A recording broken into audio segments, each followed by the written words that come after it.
Ladies and gentlemen, the story you are about to see is true. The names have been changed to protect the innocent.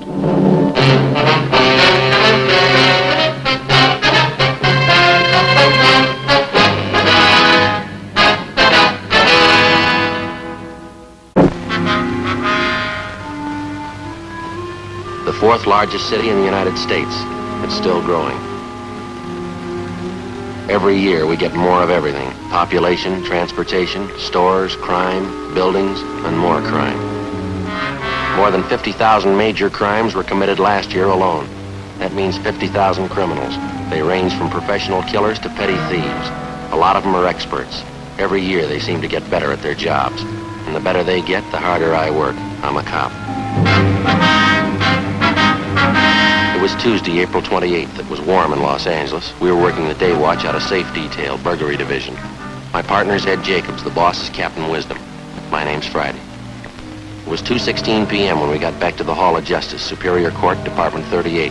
On January 4th, the safe in the Grant Herald building was burglarized. It took us weeks before we narrowed down the suspects to one man.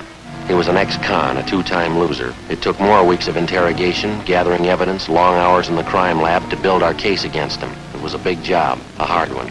He was guilty. We were convinced of it. We had one step to go. There was the jury. We had to convince them.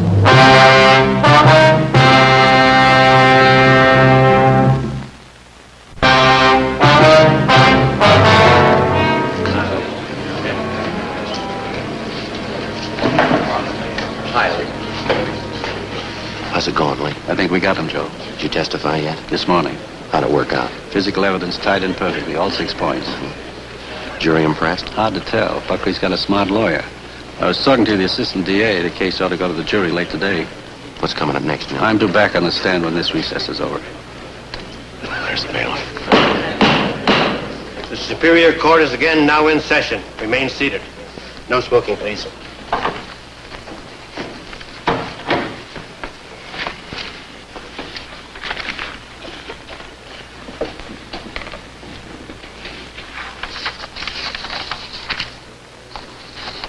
Let the record show that the jury, the defendant, and his counsel are present. Prosecution may proceed. If it please, Your Honor, I'd like to recall Leland Jones to the stand. Leland Jones, take the stand.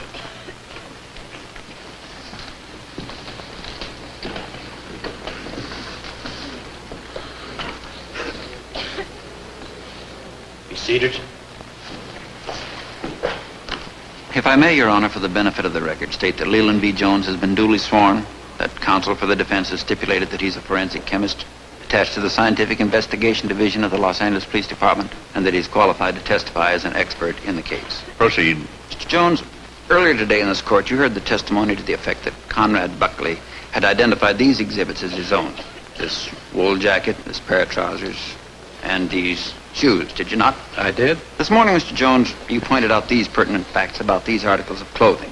First, People's Exhibit 1, the red paint smudges on the soles of the shoes. They match the paint on the ventilation pipe, which leads to the 3rd floor of the Grant Herald building. Is that correct? That is correct. You further stated that the footprints left at the scene of the crime were made by a size 8 shoe with Cuban heels and metal taps on each toe. Is that correct? That's right. People's Exhibit 1. A pair of black shoes identified by the defendant as his own. They're stamped size 8, Cuban heels, metal taps on each toe. Mr. Jones, you're acquainted with the fact that on the night of January 4th, someone scaled the ventilator pipe to the 3rd floor of the Grant Herald building, forcibly entered the attic of the building, gained access to an adjoining suite of offices, and there burglarized the safe. I'm acquainted with that fact. Is it possible that someone else other than the defendant could have burglarized that safe? In my opinion, no. On what do you base your conclusion? I base it on the application of the law of probabilities to such a case as this. Would you explain that to the jury, please? First, let's apply a set of figures to these facts. Let's say, conservatively, that one man in every 100 in this city wears a size 8 shoe with Cuban heels and metal taps on the shoes. And then, let's say that one man in every 100 has red paint smudges on the soles of the shoes. Same color and same texture as the paint from the building. Further, let's estimate that one man in 100 also wears 10 ribs to the inch, woven trousers, and a wool jacket woven 12 ribs to the inch. Let's also estimate that one man in 100 carries a small piece of charred lath in his jacket. Then let's say that one man in 100 carries in the cuffs of his trousers particles of plaster similar to the plaster in the attic of the Grand Herald building. What are the chances, then, that one man in this city, other than the defendant, could possess all 6 of these various items? That would be 1 chance in 1 trillion. Well, how do you arrive at that figure, Mr. Jones? Well, simply by multiplying 100 by itself 6 times over. You mean only 1 man in 1 trillion, other than the defendant, could have burglarized the safe on the 3rd floor of the Grand Herald building? That's correct. 1 trillion. Can you give the jury something to compare that figure with? That's more people than have lived on Earth since the beginning of time.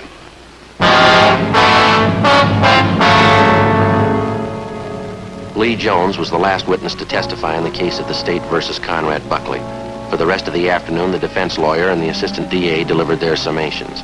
The defense lawyer was eloquent and colorful. He spoke for more than an hour and threw up every possible smokescreen he could think of to disguise the facts of the case. The assistant DA reviewed again the 6 points of physical evidence clearly defined. At 5 minutes to 5 that afternoon, the case went to the jury. We were expecting a quick verdict. We didn't get it. The jury was locked up for the night, and we went home.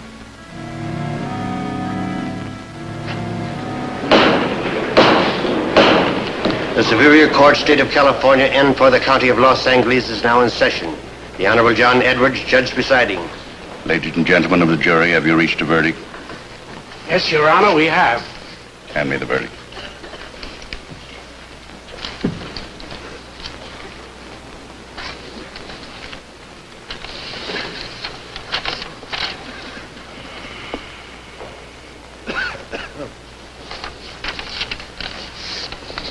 Read the verdict.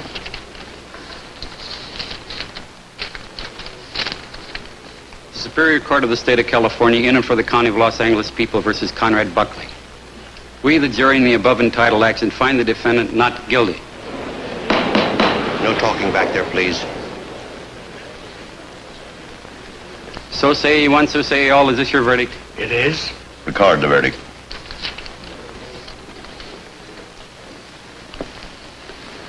Ladies and gentlemen of the jury, I've been a judge for 26 years. For the past 14 years, I've presided in this particular court. May I say now that this is the worst miscarriage of justice I have ever witnessed. After hearing your verdict in this case, I can arrive at only one conclusion. Ladies and gentlemen of the jury, either you are innately dishonest or you're complete morons. Court's adjourned.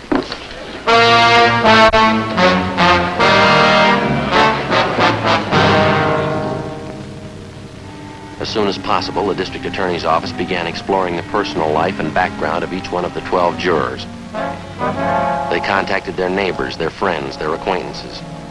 They checked back 10 years in the lives of every one of them. They found nothing. The jury was indifferent.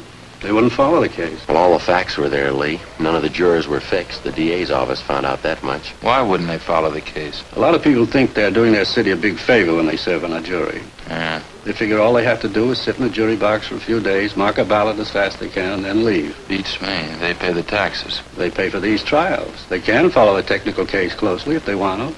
A lot of them aren't that conscientious. They don't think it means money in their pockets, so they don't care. We went through hell on this thing. 4 months to catch him, 3 months to prove him guilty. And the jury blew it. You want my opinion, Lee? I think it stinks. You don't have an opinion, Joe. You're a cop.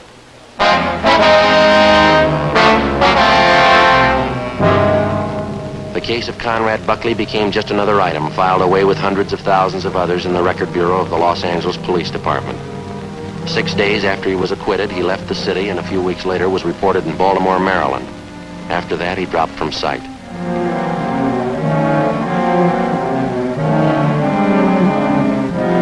Summer came, autumn, Christmas, New Year's. On Wednesday morning, Ed and I checked in for work as usual. What's the date, Ed? Wednesday, February 1st. Thank you. Your mother get over that cold, Joe?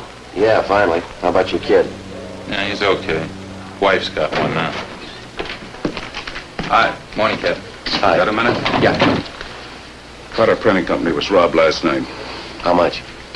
There's the crime report. 14,500. Yeah, it's a big haul. The MO's familiar. Climbed a drain pipe to the roof, kicked in a skylight. Yeah? Conrad Buckley's back in town. I think it might add up. Could be. Sounds like it. There's one sure way to make him. Put him in small words and big type. I don't know how to make it any more positive than the last time. I don't know if that Greek with the lamp ever found an honest man, but get the guy.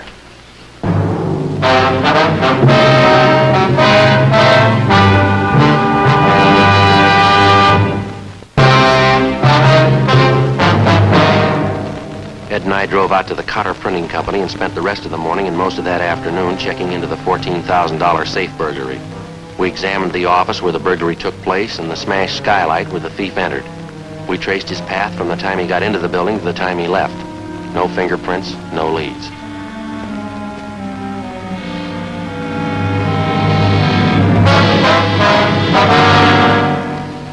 How many safe men you know that work like Buckley? Well, let's see. There's Hagen. He works about the same, but he's up at Q. Walters, he operates like Buckley. He's doing time, too. Anybody else? No, not that I can think of. All right, find Buckley. Find out where he lives, who his friends are, where he eats. Find out what he's doing. You want us to tail him? Give him plenty of room. When you get the dope on him, we'll have a squad of men tail him alternately. All right. Where do we start? Comanche's Bar down on Central Avenue near 5th. When was he there last? Monday, first night he got in town. Might be his favorite spot. Okay. Anything else? I hear Buckley's learned a new trick since he's been away. Yeah? Carries a gun. That night, Ed and I started down into the south end of the city to find Conrad Buckley. First stop was Comanche's Bar. Buckley didn't show. The next night was the same. And the night after that, no sign. On the fourth night, at 10 minutes past 8 p.m., Saturday, February 4th, Ed spotted Buckley entering. We waited.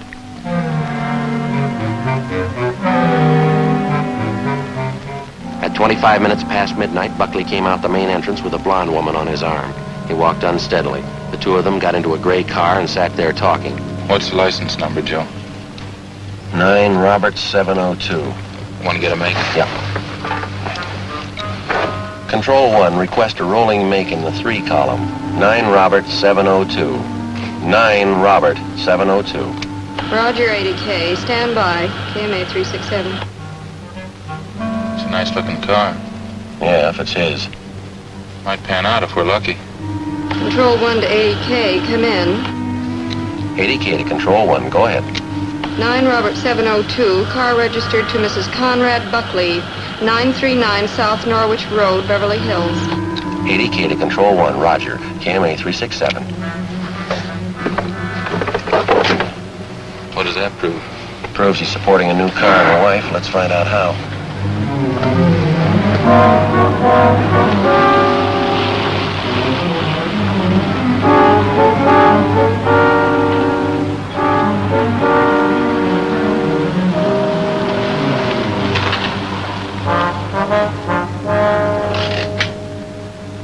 .22 a.m. We trailed Buckley and the blonde woman we figured to be his wife to 939 South Norwich Road in Beverly Hills. We waited. At 3 a.m., Ed called Captain Wisdom and a couple of men were sent out to relieve us.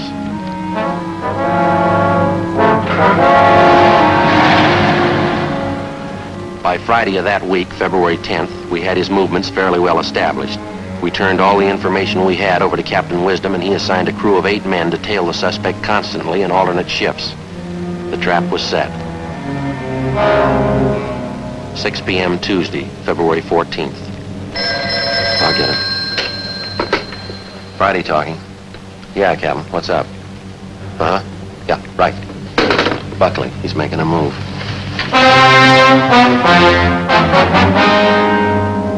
We left the city hall and drove out to the site of the stakeout near Buckley's home on South Norwich Road. Captain Wisdom was there waiting for us. He left his place alone. He was on foot. Berg and Marconi tailed him to a bar. That's where he lost him. And he hasn't come back to this place? Not yet. I got a hunch he will. His car's still there. Yeah? We can shake him down. If he's been out on a caper tonight, he should have whatever he stole with him. Car there in the driveway? Yeah, check the license. 9 Robert 702, that's Buckley's car. There's somebody coming out of the house.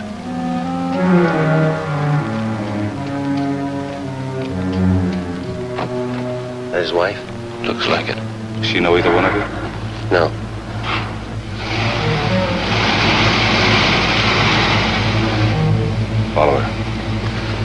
Go ahead.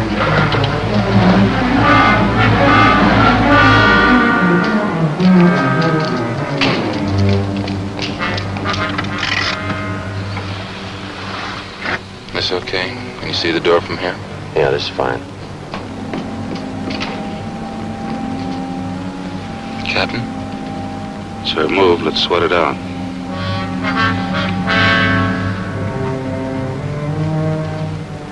The blonde woman entered the apartment house at 1261 Wilcox Avenue at 14 minutes past 11 p.m. At 5 minutes past midnight, she came out and got in her car. A man was with her. Buckley. Must be the hideout. You two follow them. When they get to the house, shake them down. What about you? I'll check the apartment. Meet you back at the office. Right.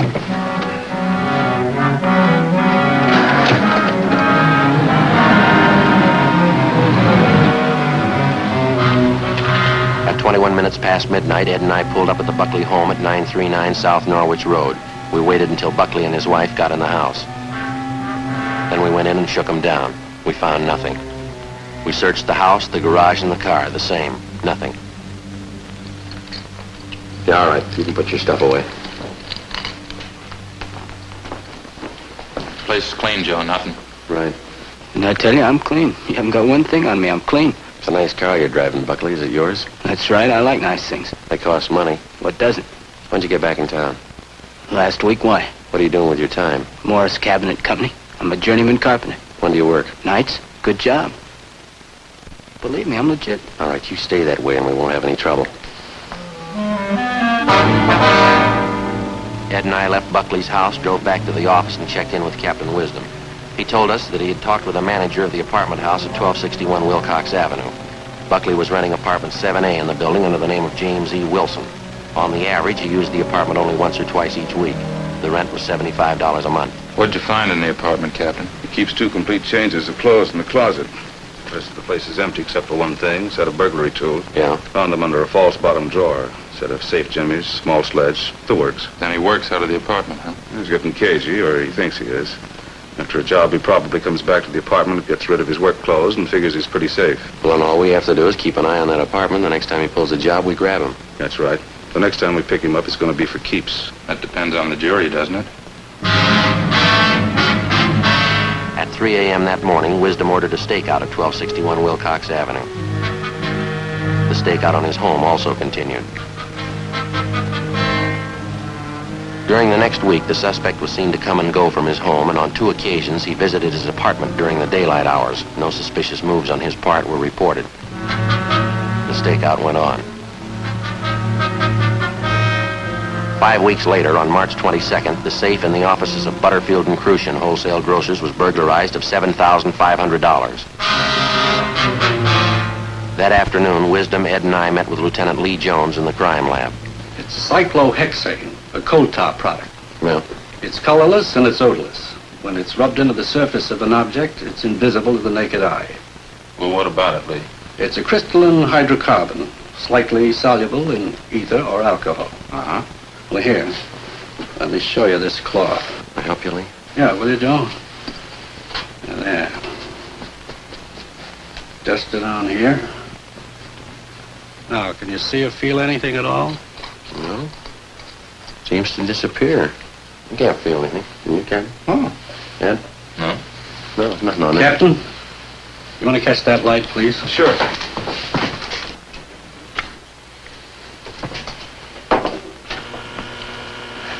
Have a look. How about that? Seems to glow. Yeah. Will this stuff rub off, Lee? Try it.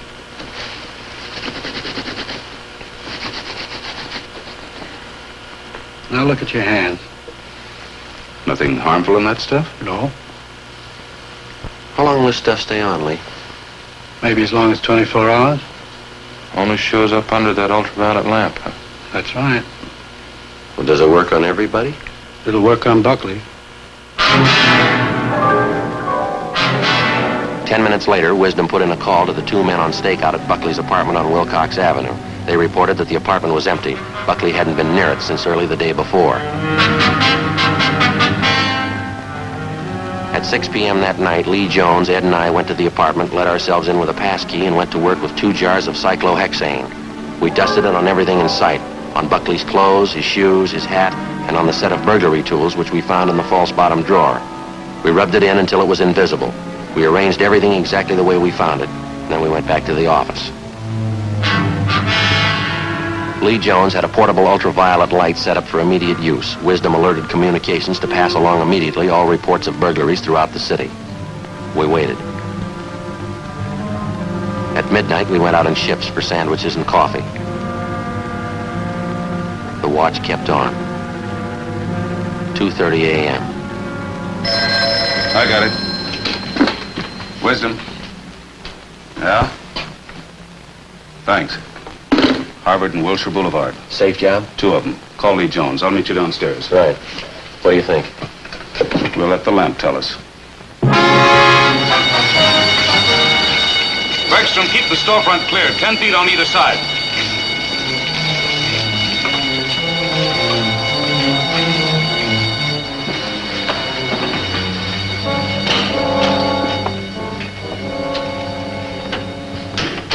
Anything, Lee?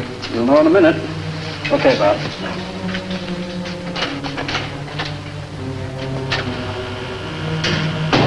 All right, we can try it. I'll get the light, Lee. Okay.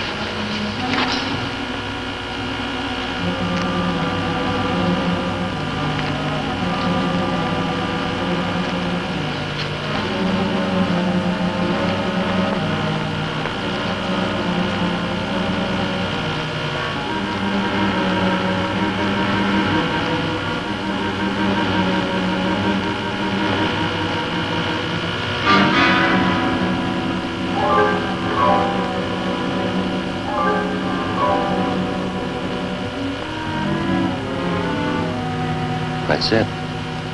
It's all there. The Greek with the lamp had an idea, didn't he?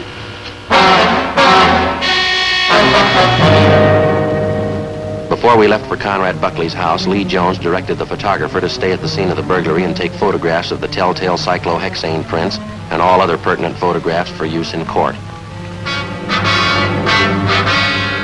At 8 minutes past 4 a.m., we walked into Buckley's living room. Now, look, this is kind of getting on my nerves. It's 4 in the morning.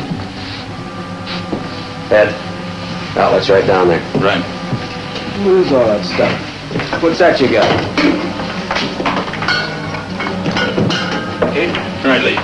Okay, Joe, the light. What's this all about, anyway? Look at yourself. What are you doing to me? What is all this stuff? Like a Christmas tree. Yeah. I don't have to take this stuff. You haven't got anything on me. You had me in court once before, and you had to turn me loose. Yes, we had you in court, and I can tell you every move you made in that case. Yeah? You tell me if I'm wrong. You climbed the back of the Grand Herald building using some pipes as supports. You crawled across the roof on your hands and knees to the firewall. You raised up a couple of times to see if everything was clear. You went over the firewall, leaving impressions of your coat and trousers. One of the coat buttons was scratched, so you went over stomach down. You then went to the front of the building, walking in a crouched position to see if there were any police cars in the vicinity. Then you returned to the skylight. How am I doing? Keep talking. You removed the glass from the skylight, crawled through the entrance, kicked a hole through a plaster wall into the attic. You broke some of the charred laths so that you could crawl through the attic to an opening in the office of the Grand Herald building. Then you opened the safe and took out $1,250. Is that right? No, I took $1,350. Okay. You give me a couple of hours and I'll tell you what you did on this case. Here's your coat. Yeah. What about my clothes? They're all ruined. By the time you need them again, they'll be out of style. All right, come on, let's go.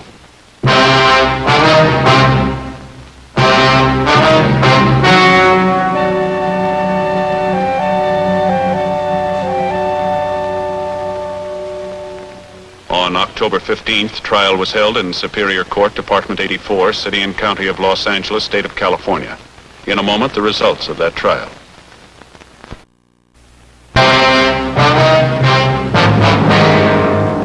The suspect was tried and convicted of first-degree burglary. Due to his previous convictions, he was sentenced to life imprisonment.